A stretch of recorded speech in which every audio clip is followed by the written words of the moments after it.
আসসালামু আলাইকুম। এখন দেখবেন সংবাদ শিরোনাম। নির্বাচনের আগে চূড়ান্ত একনেক সভার কার্যতালিকায় ২৬ প্রকল্প প্রস্তাব, ব্যয় ধরা হয়েছে প্রায় ৪৬,০০০ কোটি টাকা। সাফ নারী ফুটসালের প্রথম আসরে চ্যাম্পিয়ন হয়ে বাংলাদেশ দলের বাজিমাত, মালদ্বীপের জালে সাবিনা সোমিয়াদের ১৪ গোল। প্রচার গণসংযোগে সরগরম অলিগলি, সকাল থেকে ভোটারদের কাছে ছুটছেন প্রার্থীরা, দিচ্ছেন নানা প্রতিশ্রুতি।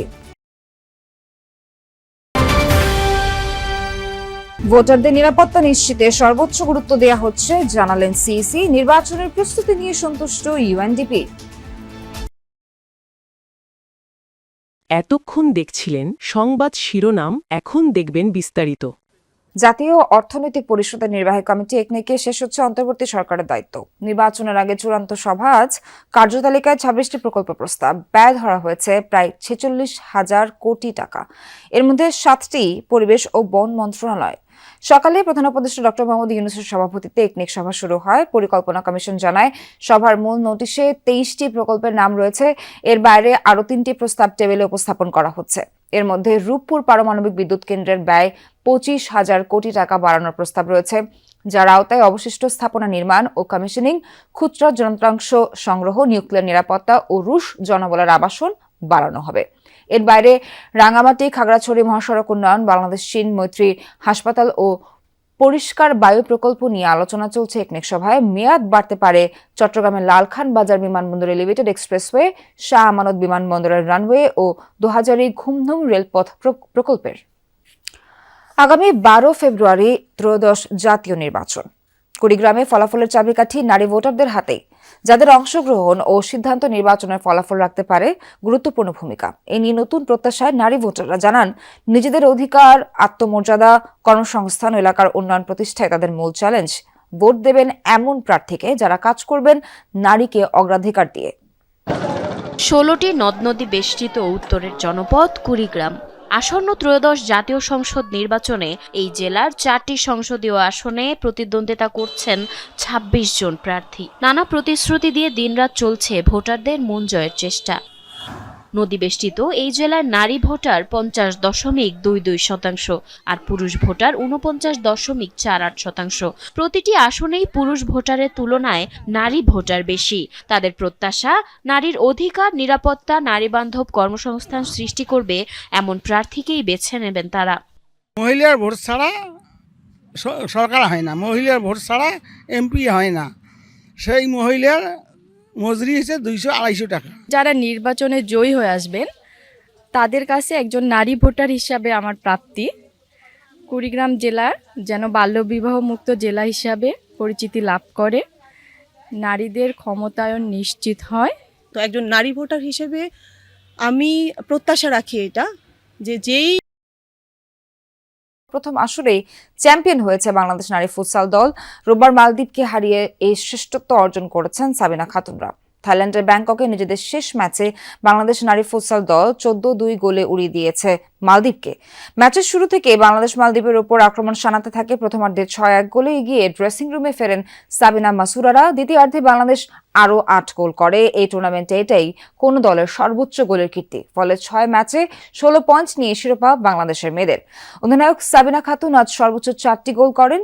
এই টুর্নামেন্টে তার গোল সংখ্যা ১৩। তার নেতৃত্বে বাংলাদেশ টানা ২ বার সাফ ফুটবলের পর ফুটসালেও চ্যাম্পিয়ন হয়েছে।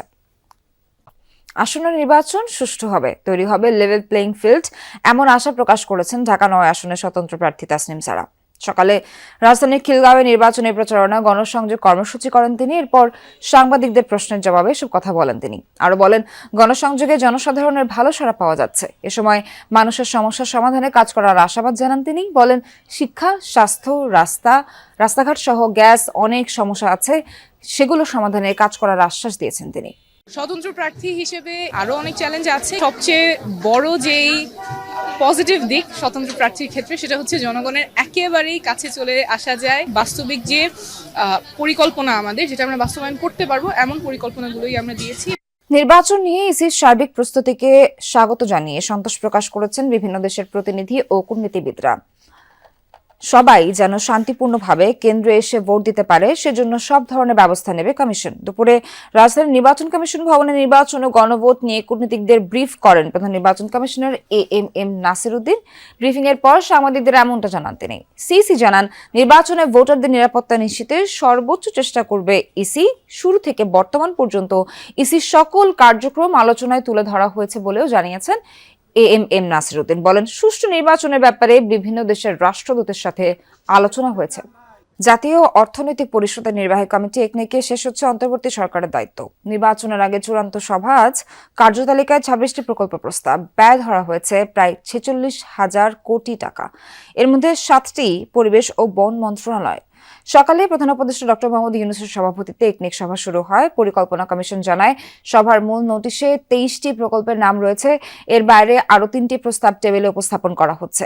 এর মধ্যে রূপপুর পারমাণবিক বিদ্যুৎ কেন্দ্রের ব্যয় 25,000 কোটি টাকা বাড়ানোর প্রস্তাব রয়েছে, যার আওতায় অবশিষ্ট স্থাপনা নির্মাণ ও কমিশনিং, খুচরা যন্ত্রাংশ সংগ্রহ, নিউক্লিয়ার নিরাপত্তা ও রুশ জনবলের আবাসন বাড়ানো হবে।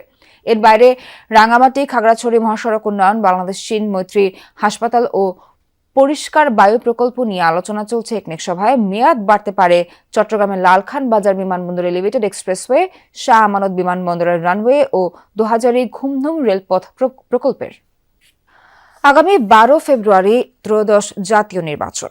কুড়িগ্রামে ফলাফলের চাবিকাঠি নারী ভোটারদের হাতে, যাদের অংশগ্রহণ ও সিদ্ধান্ত নির্বাচনের ফলাফল রাখতে পারে গুরুত্বপূর্ণ ভূমিকা। এ নিয়ে নতুন প্রত্যাশায় নারী ভোটাররা জানান, নিজেদের অধিকার, আত্মমর্যাদা, কর্মসংস্থান ও এলাকার উন্নয়ন প্রতিষ্ঠায় তাদের মূল চ্যালেঞ্জ। ভোট দেবেন এমন প্রার্থীকে যারা কাজ করবেন নারীকে অগ্রাধিকার দিয়ে। 16টি নদ নদী বেষ্টিত উত্তরের জনপদ কুড়িগ্রাম।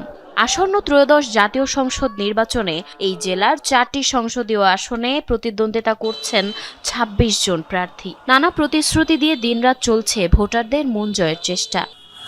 নদীবেষ্টিত এই জেলার নারী ভোটার 50.22%, আর পুরুষ ভোটার 49.48%। প্রতিটি আসনেই পুরুষ ভোটারের তুলনায় নারী ভোটার বেশি। তাদের প্রত্যাশা, নারীর অধিকার, নিরাপত্তা, নারীবান্ধব কর্মসংস্থান সৃষ্টি করবে এমন প্রার্থীকেই বেছে নেবেন তারা। মহিলার ভোট ছাড়া সরকার হয় না, মহিলার ভোট ছাড়া এমপি হয় না। সেই মহিলার মজুরি হচ্ছে 200-250 টাকা। যারা নির্বাচনে জয়ী হয়ে আসবেন তাদের কাছে একজন নারী ভোটার হিসাবে আমার প্রাপ্তি, কুড়িগ্রাম জেলার যেন বাল্যবিবাহ মুক্ত জেলা হিসাবে পরিচিতি লাভ করে, নারীদের ক্ষমতায়ন নিশ্চিত হয়। তো একজন নারী ভোটার হিসেবে আমি প্রত্যাশা রাখি এটা, যে যেই আসলে নির্বাচিত হোক না কেন, কর্মস্থল থেকে শুরু করে সব পর্যায়ে নারীদের নিরাপত্তাটাকে নিশ্চিত করা। ভোটারদের অভিযোগ, নির্বাচনের